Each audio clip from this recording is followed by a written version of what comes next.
Boa noite. Que bom termos essa expectativa, Senhor Jesus voltar. Você deseja realmente que Jesus volte? Sabe, às vezes eu tenho a impressão que nós clamamos pela volta de Jesus.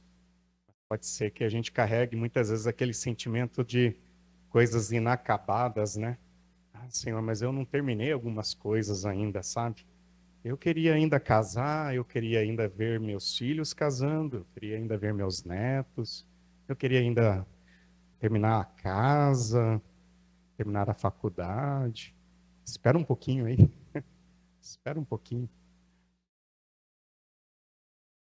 Só não fala isso, mas às vezes esse sentimento fica, né? Porque a gente, afinal de contas, temos um interesse de coisas que não fogem do nosso controle. E as coisas previsíveis desta vida, pretensiosamente previsíveis, né? De alguma maneira, a gente acha que está no nosso controle, de que essas coisas planejadas ainda vai acontecer, né? Que está nessa esfera da vida. Se Jesus volta, o que vai ser depois? A gente não sabe. Então, não, espera um pouquinho aí, Senhor. Vamos resolver algumas coisas aqui primeiro. Hoje a gente pode desenvolver pela fé uma confiança de que as coisas realmente melhores estão por vir e quando se manifestar, a gente não tem do que temer. De fato, não temos o que temer. Mas é uma angústia e é a tensão que a gente convive. Não tem como ser diferente. Esta tensão ela é bem humana. Eu quero ler com vocês passagem que está no livro de Jeremias essa noite. Quero refletir. O livro de Jeremias, o profeta Jeremias. Lá no Antigo Testamento. Depois do livro de Isaías. Livro dos profetas maiores, Isaías é o que temos o maior conteúdo de profecia. E logo em seguida, o livro de Isaías, nós temos ali na Bíblia o livro de Jeremias. Lá no capítulo 2. Jeremias, capítulo 2.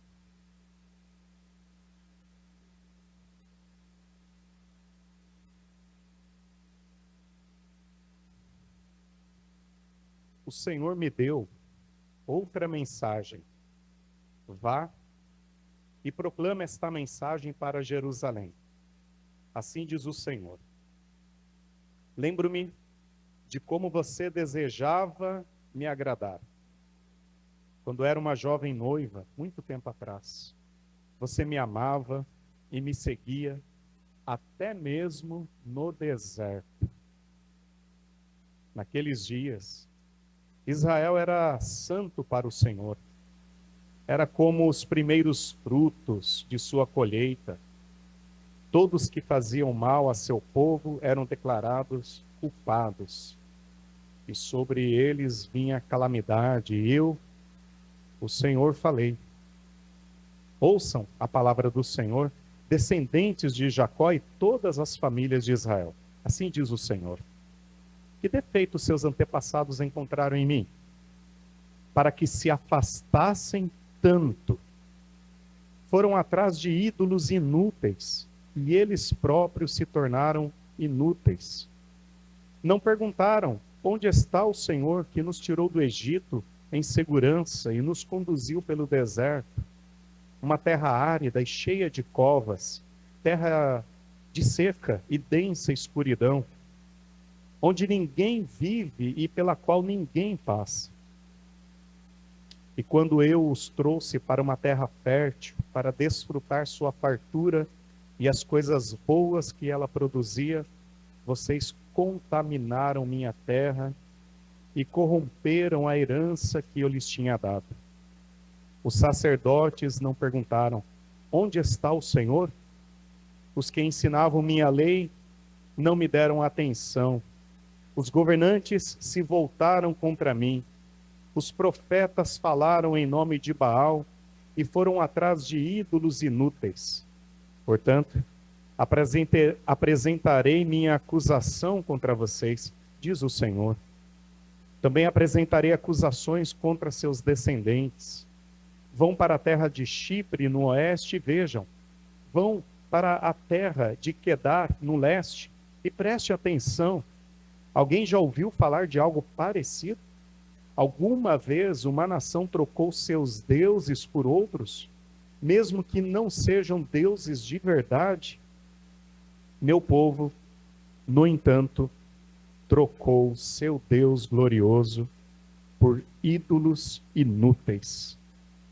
Os céus se espantam diante disso, ficam horrorizados e abalados, diz o Senhor. Pois meu povo cometeu duas maldades. Abandonaram a mim, a fonte de água viva, e cavaram para si cisternas rachadas, que não podem reter água. Em algumas traduções, cisternas rotas, cisternas rachadas, cisternas inúteis, que não podem reter água.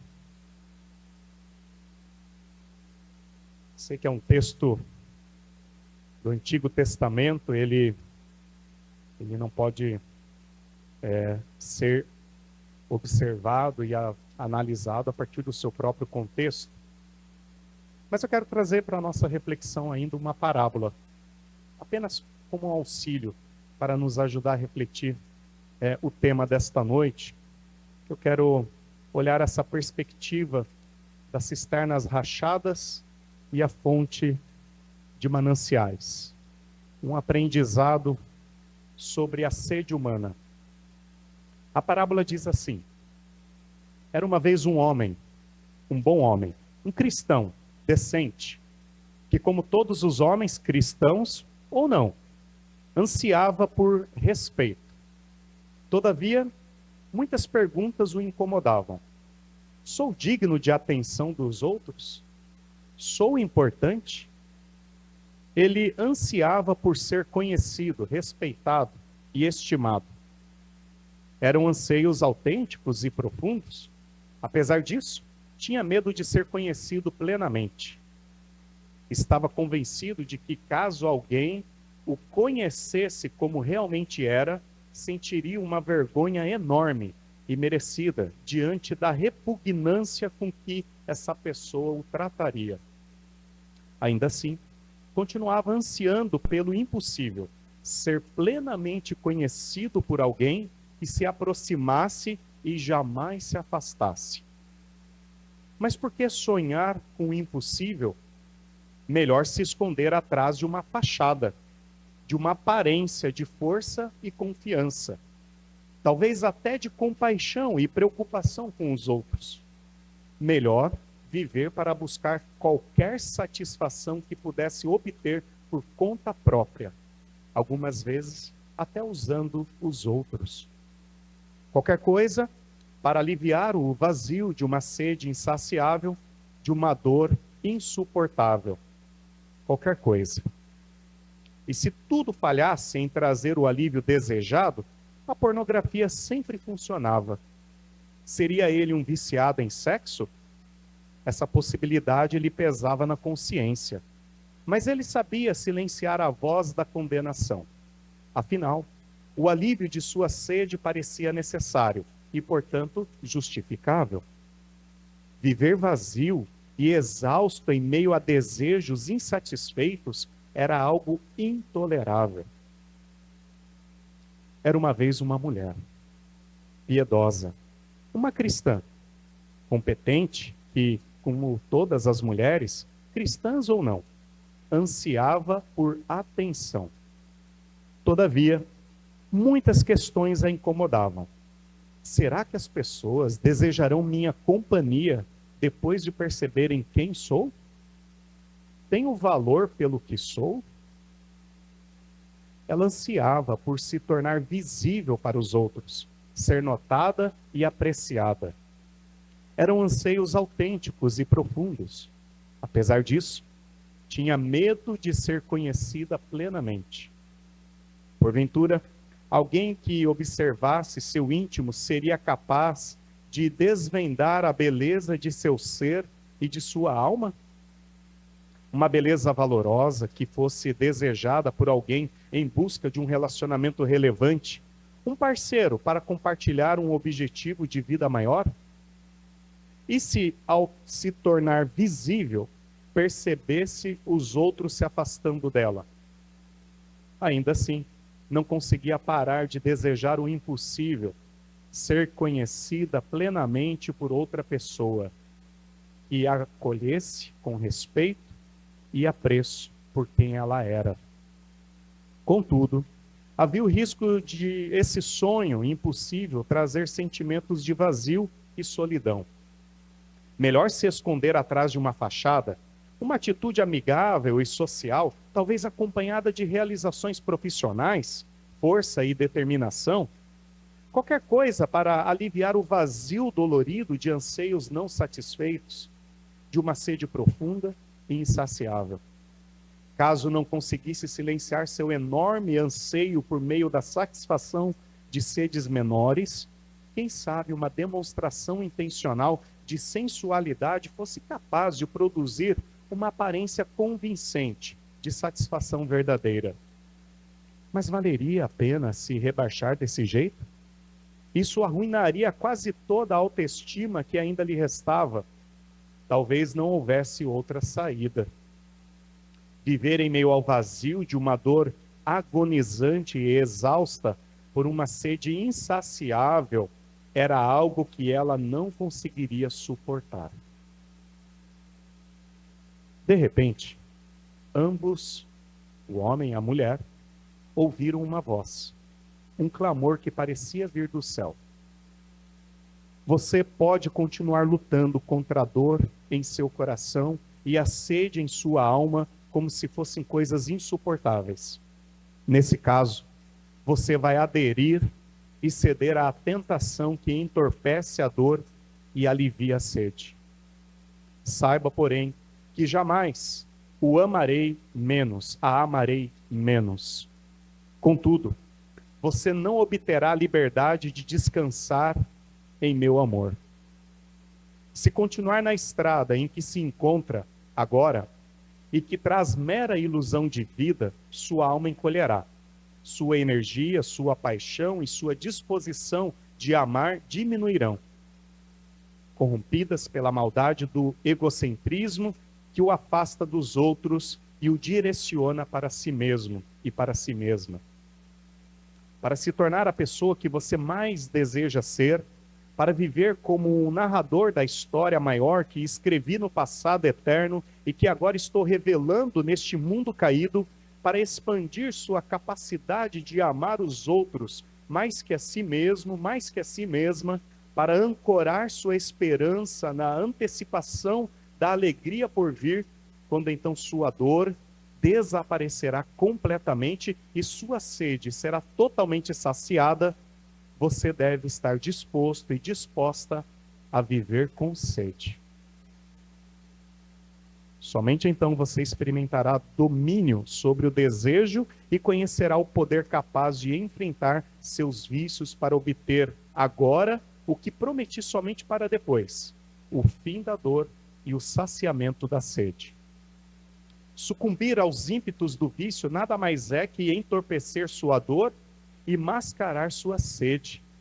A luta é real. Resistir aos ímpetos do vício não será fácil. Você vai fracassar. Mas a alegria, o júbilo da graça amorosa já desponta no horizonte.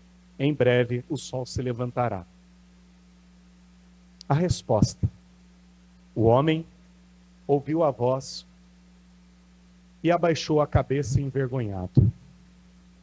Resignou-se em seu inevitável fracasso e desconsiderou tudo que havia acabado de ouvir. Para ele, a dor em seu coração era um desarranjo, um sofrimento que o cristianismo deveria ter eliminado. Continuou encarando a luta contra os anseios de sua alma como um inimigo de sua alegria. Qualquer coisa que satisfazesse sua sede parecia legítima, uma necessidade para viver sem dor e sem aquela sede insaciável. Ele se recusou a viver com sede. não fazia sentido. A mulher, porém, ouviu a mesma voz e abaixou a cabeça em quebrantamento e arrependimento. Em seguida, com um sentimento de liberdade, rendeu-se à esperança que a voz lhe trouxe. E com os olhos bem abertos, entrou na batalha para abraçar a dor de seu coração e a fadiga de sua sede insaciável. Ela não mais presumiu que sua vida neste mundo deveria transcorrer sem nenhuma dor e sem nenhum desejo insatisfeito. Dispôs-se a lutar e a resistir às oportunidades pecaminosas de aliviar sua dor e saciar sua sede. Ela aceitou o desafio de viver com sede. Fazia todo sentido. A alegria estava disponível à medida que experimentava a presença de Deus em meio à escuridão. E ter paz, uma paz poderosa, para mesmo sem eliminar sua dor ou aliviar sua sede, ancorar sua alma na esperança. Essa esperança se tornava verdade vivida, trazendo descanso em meio às tempestades da vida. Ela percebeu que o vício em buscar alívio já não era tão forte como antes, enquanto aguardava a chegada do dia eterno de descanso perfeito. Se a nossa esperança em Cristo está firmemente ancorada se a nossa esperança em Cristo é apenas para esta vida, somos os mais dignos de compaixão entre todos os homens. 1 Coríntios 15, 19. Mas se a nossa esperança em Cristo está firmemente ancorada no porvir, então entre todos somos os que mais podem se satisfazer agora. Se a nossa esperança em Cristo está firmemente ancorada no porvir, então entre todos somos os que mais podem se satisfazer agora. Portanto, viva com sede e aguarde pelo que somente o céu pode oferecer. Nosso vício em nós mesmos produz uma solidão de pobreza relacional. Contudo, nossa dependência daquilo que Cristo providencia hoje, enquanto aguardamos tudo que está no porvir, nos faz perseverar no caminho estreito em grata antecipação. Essa parábola desses dois personagens que tentam lidar com seus anseios profundos de formas equivocadas, no fundo, ambos, tanto o homem quanto a mulher, revelam que Deus já havia denunciado por meio do que o profeta Jeremias está nos trazendo aqui.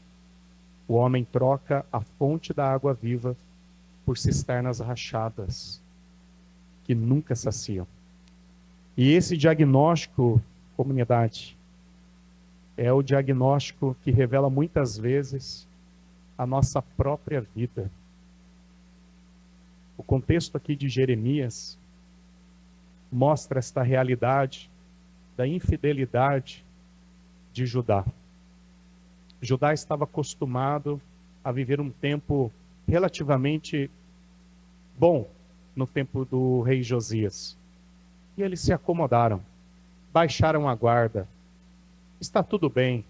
Sabe quando está tudo bem e você vai fazendo concessões que vai te levando para uma vida afastada de Deus?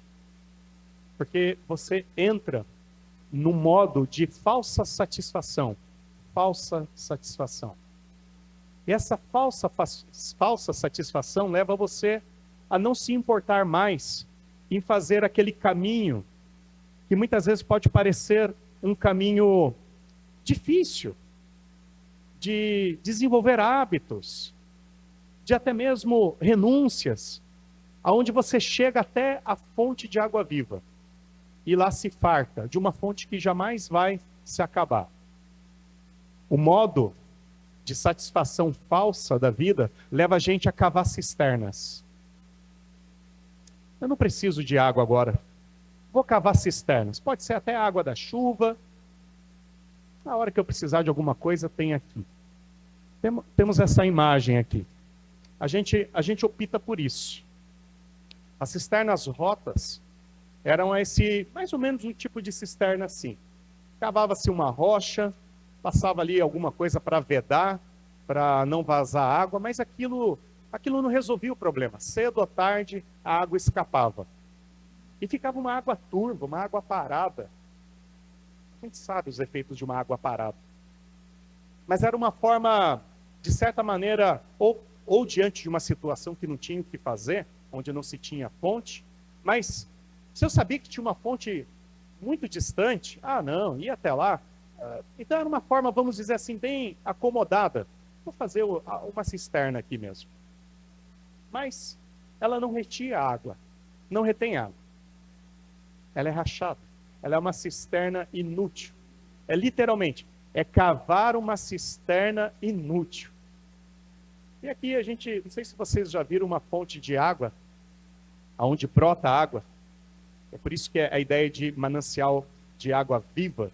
É aquela água que não para de verter. É uma coisa bonita até de ver, quanto mais de beber.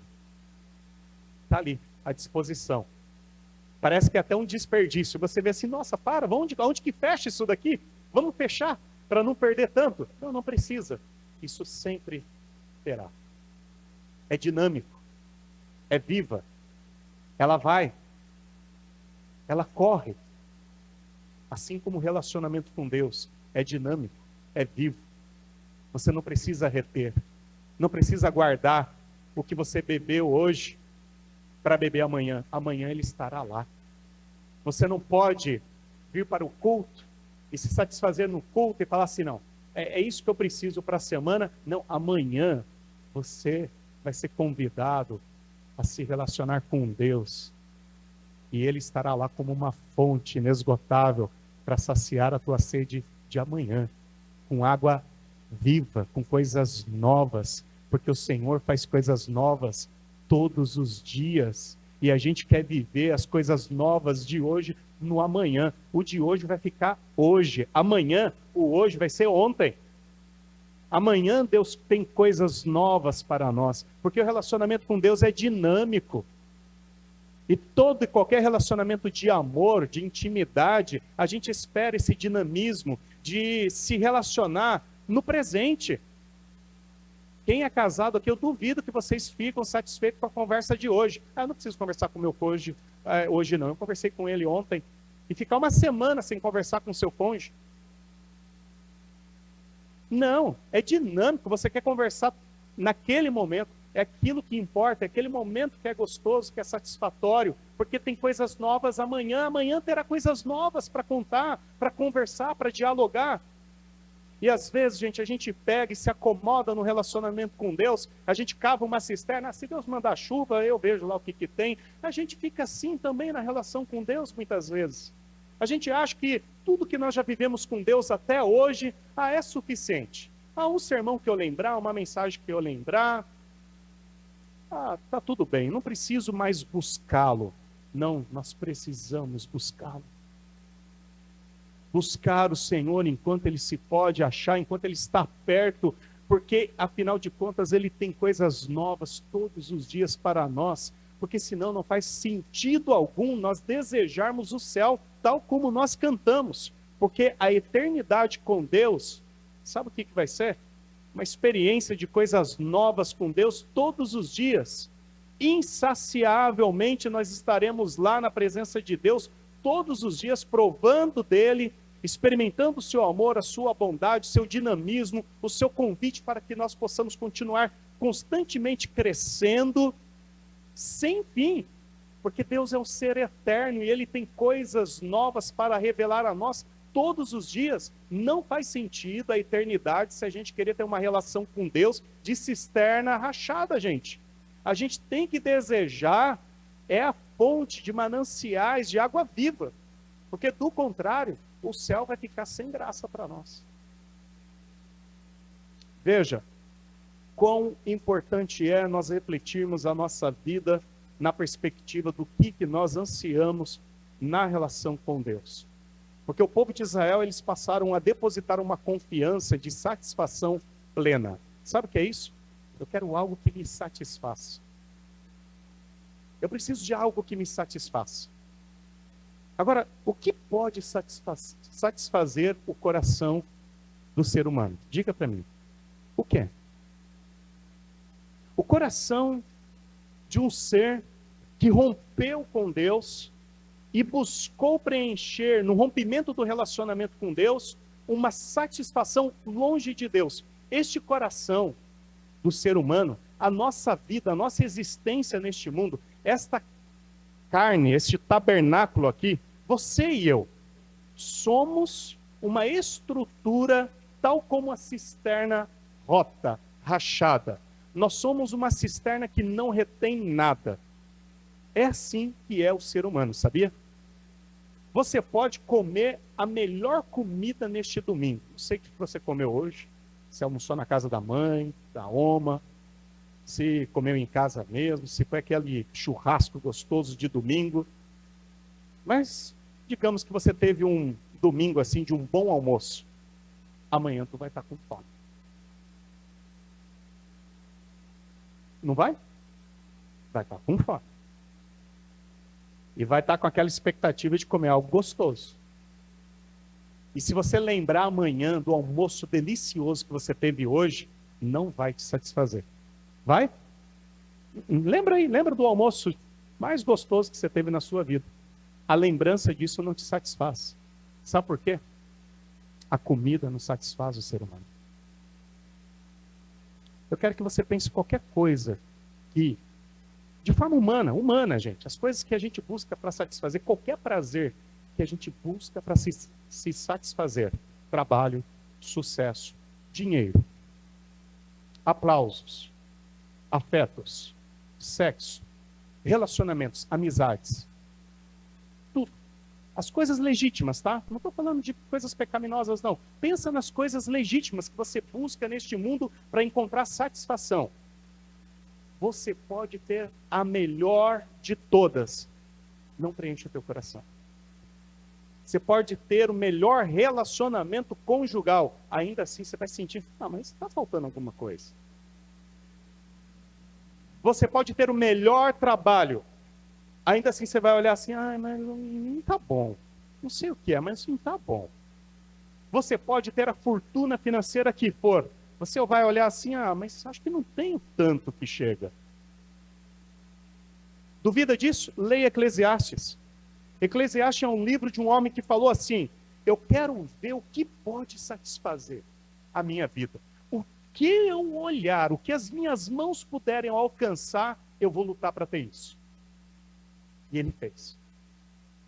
Relacionamentos, dinheiro, poder, trabalho, tudo que ele pôde enxergar na sua vida e as suas mãos tocar, ele tomou para si buscando satisfação. Sabe qual é a conclusão do Eclesiastes? Quem lembra? Tudo é corrida atrás de vento, é vaidade. Por quê? Porque o ser humano é assim,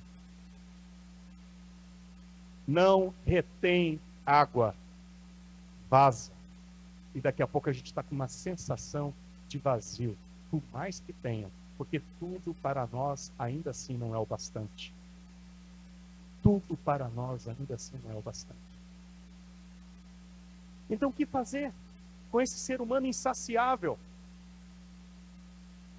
Deus nos mostra aqui em Jeremias um caminho que pode nos ajudar. Porque Israel havia abandonado Deus. Havia feito esta busca de encontrar satisfação aonde eles quisessem, sem a companhia de Deus. E ele alerta para isso.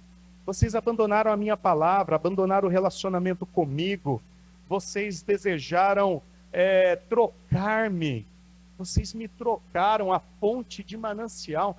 Vocês foram buscar em outros deuses, em outros projetos. Quer dizer, tudo vira ídolo a essa altura, tá, gente? Quando a gente não busca mais a Deus, qualquer coisa vai virar um ídolo para nós. E vocês se deram conta que isso só traz profunda insatisfação. O meu povo cometeu duas maldades. Me abandonaram e buscaram uma cisterna rachada, que não pode reter água. A saída qual é? Voltar a buscar a Deus. Mas na busca a Deus, olha que interessante, gente. Sabe o que acontece? Quando nós buscamos a Deus, não é que o nosso coração, como uma cisterna rachada, fica satisfeito. Ah, mas Regis, Deus não nos satisfaz? Calma aí. Antes que você não pense que está saindo uma heresia aqui. Não estou dizendo que Deus não nos satisfaz. Eu estou dizendo que Deus corrige um equívoco em nós. De acharmos que nós podemos, neste mundo, encontrar satisfação plena. É isso que Ele corrige em nosso coração. É isso.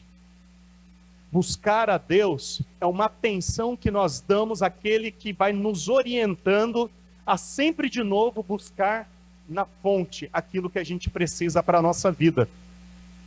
Do contrário, a gente poderia achar que assim, basta ir na fonte, beber e está resolvida a minha vida. Ó, resolvida a minha vida, vou fazer tudo o que eu quero de novo. Não, a gente vai ter que ir para a fonte todo dia.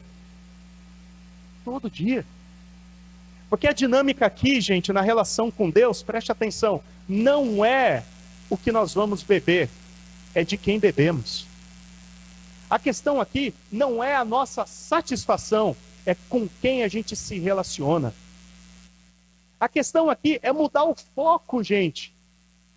É tirar os olhos do nosso egoísmo, de buscar uma vida satisfeita e olhar para fora de nós. Aonde nós vamos buscar uma vida no Senhor de satisfação. Não é uma vida em nós de satisfação, entende? Porque do contrário, nós vamos viver como religiosos que vão para a igreja, sabe para quê? Para se sentir bem. Que vai na igreja para ter cada vez mais água que encha e preencha essa cisterna rachada. E aí, nós vamos ficar assim, essa igreja não está ficando tão legal não. Eu acho que o problema é aqui. E pode pular de igreja para igreja, pode ir para qualquer espaço religioso, qualquer experiência religiosa, nós vamos buscar encher uma cisterna rachada e não vai resolver. E olha, eu vou te dizer uma coisa, a questão muitas vezes nem é a igreja. Às vezes a palavra lá é boa, o louvor está tudo certo, é biblicamente centrado em Cristo. É verdade, tem lugares aí que a gente precisa avaliar biblicamente, é complicado, mas tem muitos lugares bons. Tal como a gente tem nas nossas comunidades, palavra, louvor, tem lugares... Tem, gente, claro que tem. Mas a questão, veja, não é a igreja. A questão, na maioria das vezes, é aqui, ó. É a nossa expectativa.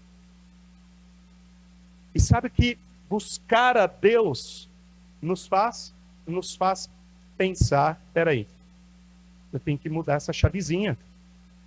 Porque, afinal de contas, o ser humano caído, tal como nós ainda somos, nós habitamos um tabernáculo caído. Nós habitamos aqui, ó, o coração do ser humano ainda é peludo. Nós precisamos entender que em nós existe uma busca de satisfação. Ainda existe. Não podemos negar isso, gente. Esta é a verdade. Todos os dias nós lidamos com esta luta de um coração que anseia se realizar, se satisfazer, ter algum prazer. Isso está em nós. Então, o que buscar a Deus muda na nossa vida? A gente perceber, primeiro, eu sou insaciável. Enquanto eu viver neste mundo aqui, eu sou insaciável. Eu sou uma cisterna que deseja ser preenchida, mas ela está rachada por conta do pecado. Ela jamais vai estar cheia que chega. Sempre vai estar vazando, sempre vai estar escapando de nossas mãos, sempre, sempre, sempre. E você pode viver 100 anos, bem vivido, você vai estar lá com 100 anos, parece que está faltando alguma coisa. O nosso coração humano caído é assim. Ele tem necessidade de encontrar uma satisfação e nunca será satisfeito. Essa é a primeira coisa. E quando nós buscamos a Deus, a nossa fonte de mananciais nos ajuda a perceber. A segunda coisa que Ele nos ajuda, buscar a Deus, é uma compreensão de que tudo que nós precisamos não é de satisfação. Tudo que nós precisamos é aprender a viver com sede. E eu estou falando isso na perspectiva do ser humano caído. Espiritualmente, a gente procura se encher do Espírito Santo. Mas, na nossa carne, a gente tem que aprender a olhar para a nossa natureza pecaminosa e dizer assim: tu vai ficar com sede. Pode ficar com sede. Só vai ficar tudo bem. Não vai ficar tudo bem. Ah, mas eu estou com vontade e tal. Vai com vontade mesmo. Fica assim. Em letras miúdas, vamos aqui. Lembra Gálatas? Quando a gente busca encher uma vida pelo Espírito Santo, a gente tem esta capacidade de lutar contra a carne e dizer assim, para esta carne que deseja tudo aquilo que busca, que dá algum sentimento de prazer, sossega. Sossega, vai ficar tudo bem. Ah, mas eu estou com vontade. Vai ficar tudo bem. Porque afinal de contas, o Espírito está forte. Em Deus, em Deus, em Deus. E você, carne, você é fraca. Você sempre vai estar fraca. Em outras palavras, carne, Reginaldo, você sempre vai estar com sede. Esta é a verdade. Ah, mas o que eu faço? Não faz. Não faz não. Porque se tentar fazer, lembra a parábola? A parábola, ela mostra exatamente esta ideia de um ser humano que pensa assim, não é possível continuar vivendo com essa insatisfação, eu não posso, é insuportável, não faz sentido eu viver nesta vida e eu não ter prazer, eu preciso ter prazer. Afinal de contas, se eu tenho desejo, eu tenho que satisfazer esse desejo, porque senão eu não teria desejo. O problema é que o meu desejo, os meus anseios, eles estão desorientados. E nós passamos a desejar tudo que é contrário a Deus. E aí que está. Nós precisamos disciplinar constantemente os nossos desejos. Nós precisamos colocar uma rédea nos nossos desejos. Na nossa língua, no nosso coração, no nosso orgulho, no nosso desejo por sexo, de comida, de bebida, de dinheiro, de sucesso, de afago. Nós precisamos domar isso. E só vamos conseguir domar se a gente for para a fonte, que nos ensina a olhar com perspectiva de que um dia, quando Jesus voltar, nós seremos em Cristo plenamente satisfeitos. Sabe por quê? Porque quando Jesus voltar, os mortos ressuscitarão e aqueles que estiverem vivos se encontrarão com o Senhor e terão esse coração, esse ser caído, insatisfeito, transformados. E nós seremos totalmente transformados. Nós teremos a nossa natureza caída absolutamente transformada pelo nosso Senhor Jesus. Nós seremos completamente transformados pelo Senhor Jesus. Isso diz respeito a uma completa redenção da nossa vida, aonde todos os nossos anseios, todos os nossos desejos, todas as nossas buscas por aquilo que não gera contentamento, agora estarão nutridas, direcionadas em Cristo e, portanto, nutridas nele. Mas até lá, gente, nós vamos ter que aprender a viver com sede. Essa é a nossa luta. E se a gente pensar assim, a gente vai parar com essa mania de querer acordar amanhã e tentar encontrar a felicidade plena. Não existe felicidade plena neste mundo, irmãos, irmãs, não existe. O que existe é uma procura pela felicidade plena em Deus, em Cristo. E se a gente busca no Senhor todos os dias isso, sabe o que vai acontecendo? Nós vamos tendo um gostinho do que virá. Nós vamos tendo uma prévia. Sabe quando as mulheres vão provar docinho para o casamento? Não sei, alguns têm isso, né? É isso. Não, olha, é só uma prévia, só experimenta. Falar em experimentar, eu já vou encerrar com isso aqui. Eu prometi, né, que ia trazer o chocolate da Alemanha. Né? O Martin Heffer deixou um chocolatinho para a gente provar, da Alemanha. Tá lá, depois do culto, um quadradinho só. Não é para satisfazer plenamente. Não coma mais que um quadradinho. Você vai provar assim e vai falar, mas eu tô com vontade de comer mais um. Segura. Não, não come mais do que um. E aí você vai ficar assim, com aquele gostinho assim, ai, mas eu queria tanto mais. Ai, mais um quadradinho desse ia ser tão bom. Sabe? Quando a gente vai na fonte de manancial, é isso. Deveria ser isso. Quando você lê a Bíblia de manhã, quando você ora, é o Senhor te dando só um quadradinho do chocolate, dizendo, foi gostoso? Ai, foi, Senhor, eu quero mais. Ainda não. Ó, mas vem amanhã que eu te dou mais um quadradinho. Eu te dou mais um pouco. E mais um pouco. Venha, eu estarei sempre aqui. Eu vou te dar sempre mais um pouco. Sempre mais um pouco. E um dia, você vai mergulhar num relacionamento aonde você vai entender o que é felicidade plena no Senhor. Sabe o que a gente não entende ainda? Porque dentro de nós existe uma luta. Todos os dias, dizendo assim, será que Ele realmente pode te satisfazer? Será? Será? Dentro de nós existe uma luta, tentando colocar em dúvida se vale a pena esperar no Senhor. E enquanto a gente tem esta dúvida, a gente não consegue entender que o relacionamento com Jesus é suficiente. É uma luta que precisamos conviver com ela. Mas se a gente conseguir todos os dias resistir um pouco mais, um pouco mais, um pouco mais, mortificando, como diz o apóstolo Paulo, essa palavrinha, né? Mortificando a carne, ou seja, fazendo a carne morrer todos os dias, cada vez mais um pouquinho. Ou seja, deixando ela com sede. Nós vamos entender, cada vez mais, no relacionamento com o Senhor, que é isso que nós precisamos.